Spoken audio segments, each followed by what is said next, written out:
உலகத்துல 2 வகை மனிதர்கள் இருக்காங்க. ஒருத்தர் தனக்கு தெரிஞ்ச சின்ன விஷயத்தை கூட ஊரே கேட்கிற மாதிரி தம்பட்டம் அடிப்பாங்க. இன்னொருத்தர் தன்னிடம் இருக்கிற அபாரமான அறிவை யாருக்கும் தெரியாம ரகசியமா வச்சு அது மூலமா லாபம் அடைவாங்க.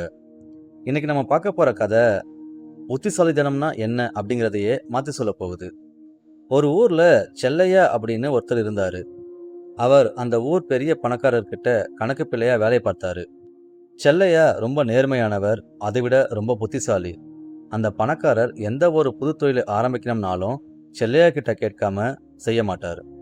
இதனாலேயே அந்த பணக்காரரோட மற்ற வேலையாட்கள் செல்லையா மேல ரொம்ப பொறாமை இருந்தாங்க.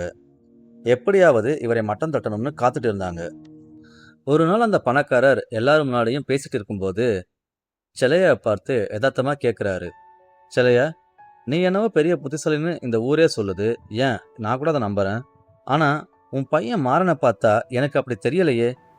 அவன் ஒரு முட்டாள் மாதிரி நடந்துக்கிறானே அப்படின்னு சொல்றாரு. இதை கேட்டதும் சுத்தி இருக்கவங்க எல்லாம் ஆஹாஹான்னு சிரிக்க ஆரம்பிச்சாங்க. ஏன், அந்த பணக்காரரே சிரிச்சுன்னு தான் இருந்தாரு. செல்லையாக்கு மனசுக்குள்ள ரொம்ப கஷ்டமா போயிடுச்சு. செல்லையா தங்கிக்கிட்டே கேட்டாரு, ஐயா, ஏன் இப்படி சொல்றீங்க? என் பையன் என்ன தப்பு செஞ்சான்? அதுக்கு அந்த பணக்காரர் சொன்னாரு, தினமும் நான் ஊர் சுத்தி வரும்போது உன் பையன் அந்த மரத்தடியில் நிற்பான்.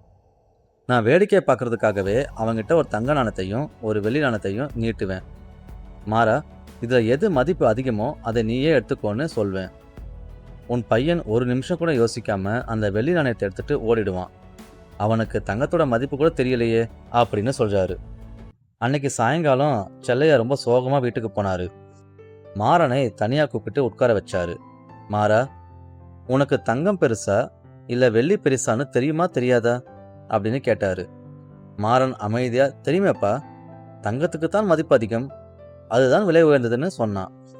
அப்புறம் ஏன்டா தினமும் அந்த ஐயா முன்னாடி வெள்ளி நாணயத்தை எடுத்துட்டு என்னை தலைகுனிய வைக்கிற? ஊரே என்னை பார்த்து சிரிக்குது தெரியுமா அப்படின்னு ஆதங்கப்பட்டாரு. மாறன் எதுவுமே பேசாம மெதுவா உள்ளே போய் ஒரு பழைய மரப்பெட்டியை தூக்கிட்டு வந்தான். அந்த பெட்டியை திறந்ததும் செல்லையோட கண் அப்படியே மிரண்டு போயிடுச்சு. அதுல நூற்றுக்கணக்கான வெள்ளி நாணயங்கள் ஜொலிச்சது. இவ்வளோ காசு உனக்கு எப்படிடா வந்தது அப்படின்னு கேட்டாரு. மாறன் சிரிச்சுக்கிட்டே சொன்னா, அப்பா, இது எல்லாமே அந்த ஐயா கொடுத்தது தான். நான் ஒவ்வொரு முறையும் வெள்ளி நாணயத்தை எடுக்கும்போது அவருக்கு ஒரு கர்வம் வரும், நம்ம தான் பெரிய புத்திசாலி, இவன் முட்டாள்னு. அதை நினைச்சு சந்தோஷப்படுவாரு. யோசிச்சு பாருங்கப்பா, என்னைக்கு நான் விவரம் தெரிஞ்ச மாதிரி அந்த தங்க நாணயத்தை எடுக்கிறேனோ அன்னைக்கூட அவரோட விளையாட்டு முடிஞ்சிடும். அப்புறம் எனக்கு தினமும் அந்த ஒரு வெள்ளி நாணயம் கூட கிடைக்காது.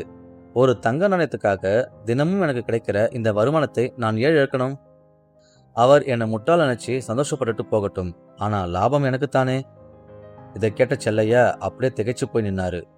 தன் மகனோட அறிவை நினைச்சு பெருமைப்பட்டாரு. நண்பர்களே, இந்த மாறன் செஞ்சது உண்மையான அறிவு. உலகம் உங்களை முட்டாள் நினைக்கும் போது நீங்க அமைதியா இருக்கிறதுல ஒரு லாபம் இருக்கு.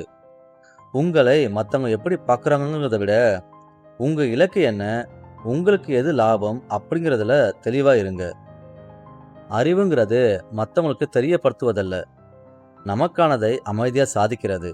இந்த வீடியோ உங்களுக்கு ஒரு பாடத்தை கற்றுக் கொடுத்திருந்தா மறக்காம லைக் மற்றும் ஷேர் பண்ணுங்க. அப்படியே சப்ஸ்கிரைபும் பண்ணுங்க.